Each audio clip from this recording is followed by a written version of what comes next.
में ना ओली ये के चक्कर में बर्बाद भइल है। यहाँ पे ओली तोरा हम ना जान रही चाइना वाली राजदूत के चक्कर में बर्बाद भइल थे। अब अगर पहले की ओर जाएंगे तो पहले तो हम लोग अखंड भारत में थे, सब लोग हमारा ही था यहाँ पे। तो हमारे शास्त्रों में तो जब वेद पुराण की उच्चारण होता है तो वहीं से होता है जम्बू द्वीप है, तो पूरा एशिया हम लोग का होगा। जम्बू द्वीप बोला जाता था एशिया को पूरा का। भारत में सबसे ज्यादा अत्याचार इसी काला पानी जेल में हुआ है। यहाँ ऐसे बैरक लगा कर दिए जाते थे, अंदर एक छोटा सा कमरा होता था ये बंद करने के लिए, और यहाँ से कुंडी दी जाती थी। ये कुंडी अंदर अंदर आके इसमें लॉक होती थी ताकि कोई हाथ से इसे खोल ना सके।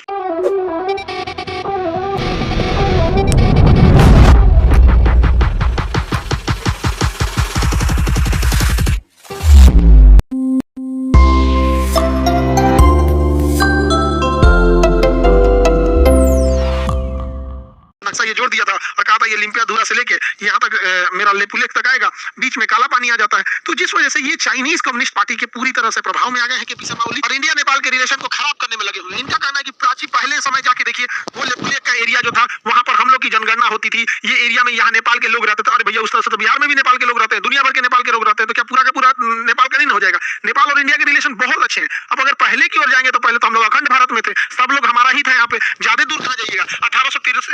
1893 में अफगानिस्तान अलग हुआ, 1947 में पाकिस्तान अलग होता है। यहाँ पर आजादी के 10 साल पहले 1937 में म्यांमार टूटता है, 1971 में बांग्लादेश टूटता है। तो ये तो बहुत टूट टूट के बने। तो अगर ऐसे प्राचीन कालते में चलेंगे तो हमारे शास्त्रों में तो जब वेद पुराण की उच्चारण होता है तो वहीं से होता है जम्बू द्वीप है, तो पूरा एशिया हम लोग का होगा। जम्बू द्वीप बोला जाता था एशिया को पूरा का। तो ऐसा नहीं होता। तो ये रिलेशन को मेनली चुनाव जीतने के लिए केपी शर्मा ओली किसी भी हद तक गिर सकते हैं, यही इनको खराब लगता है। अब देखिए इंडिया और नेपाल के रिश्ते को खराब करने से चाइना को ज्यादा बेनिफिट होगा। वो इंडिया को काउंटर करना चाहता है, उसको पता है कि ये चिकन स्नेक अगर हम काट देंगे तो यहाँ के 8 स्टेट पर इंडिया नहीं जा पाएगा। यही वजह है कि चाइना यहाँ से नेपाल से रिश्ते खराब करके इस रास्ते घुसना चाहता है वो नेपाल में, और म्यांमार के रास्ते यहाँ से वो घुसना चाहता है बांग्लादेश में। यही वजह है कि देखिएगा म्यांमार में भी तख्ता पलट हो गया है, बांग्लादेश में भी तख्ता पलट हो गया है, और काठमांडू में जो नेपाल है यहाँ भी तख्ता पलट हो गया है। अभी जो सरकार आएगी उसको ये कुछ प्रलोभन देके यहाँ अपना सैन्य अड्डा ले लेगा, मोहम्मद यूनुस से अगर ले लेगा तो यहाँ ले सकता है। तो हमारा फ्यूचर ये गड़बड़ हो जाएगा। ये हमारा चिकन स्नेक है, इसे सिलीगुड़ी कॉरिडोर कहते हैं। तो इस पे गवर्नमेंट को नजर रखने की जरूरत है। हाथ पे हाथ रखने से नहीं होगा। इधर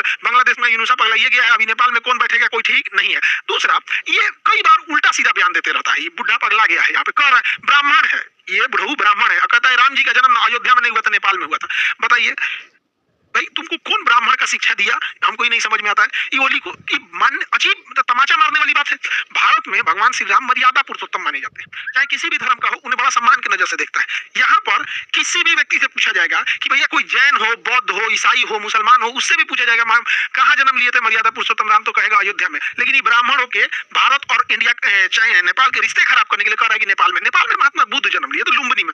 सीता मैया सीतामढ़ी में मिली थी, बाद में राजा जनक उनको लेके गए थे वहां पे जनकपुर में अपने यहाँ। तो एक से एक सब नौटंकी रिश्ते खराब कर रहा है। 2015 में बड़ी दिक्कत हो गया था। एक्चुअल में ना नेपाल जो भी सामान मंगाता है तो ये लैंड लॉक कंट्री है। नेपाल एक लैंड लॉक कंट्री है। लैंड लॉक कंट्री उसे कहा जाता है जो चारों ओर जमीन से घिरा हो, समुद्र उसके पास ना हो। साथ में ये बफर कंट्री है, दो बड़े देशों के बीच का छोटा देश बफर कंट्री कहलाता है। इससे ब्लैकमेल करते रहता है इंडिया और चाइना को। तो ये चाइना अभी चाइना से कोई सामान खरीदना या किसी को खरीदना तो यहाँ से लेके आता है, किसी भी देश से, जापान हो गया, साउथ कोरिया हो गया, यहाँ पर कलकत्ता बंदरगाह के, और यहाँ से वो रक्सौल होते हुए लेके जाता है। तो यहाँ से भारत हल्दिया कलकत्ता बंदरगाह से रक्सौल तक एक एक्सप्रेस वे भी बना रहा है। हालांकि चाइना इधर से ट्रेन का भी प्रोजेक्ट ला रहा है। ट्रेन का प्रोजेक्ट ला देगा तो चाइना नेपाल के लिए अपने फेवर में नेपाल को ले जाने में चाइना सफल हो जाएगा। लेकिन भारत को अपने पड़ोसियों पर नजर रखने की जरूरत है। हम दोस्त बदल सकते हैं, पड़ोसी नहीं। और याद रखिएगा नेपाल, पाकिस्तान, ये बांग्लादेश ऐसे छोटे देश है ना जिनको खोने के लिए कुछ भी नहीं है, तो ये बड़ा खतरनाक हो जाते हैं, जाके बैठ जाएंगे चीन के गोद में। पाकिस्तान, बांग्लादेश क्या हुआ यहाँ पर? इसलिए बड़ी जरूरत है हम लोगों की नाजुक दौर से गुजरती अर्थव्यवस्था में इस चीजों को हम लोग को अपने अड़ोस पड़ोस में ध्यान देना चाहिए। और ये जो नेपाल में है ना ओली, ये के चक्कर में बर्बाद भइल है। यहाँ पे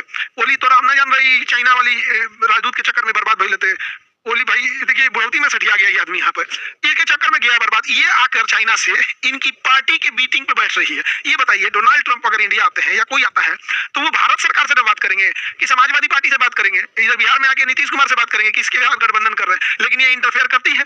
ये बुढ़ऊ को समझ में आ नहीं रहा है। एक चक्कर में बुढ़ऊ पगला गया है। नेपाल का आदमी इसको ठीक कर दिया, इनको जहाज पे लदा लदा भागे थे, हेलीकॉप्टर से बेचारा लदा के भागा था फैमिली। इसको लगता था इसका कभी अंत नहीं होगा। नेपाल वाला जंजी लोगों ने इनको तो व्यवस्था कर दिया। तो नेपाल के लोगों को भी सोचना चाहिए। देखिए इंडिया और नेपाल के रिश्ते बहुत गहरे हैं। हमारा इंडिया और नेपाल के साथ बॉर्डर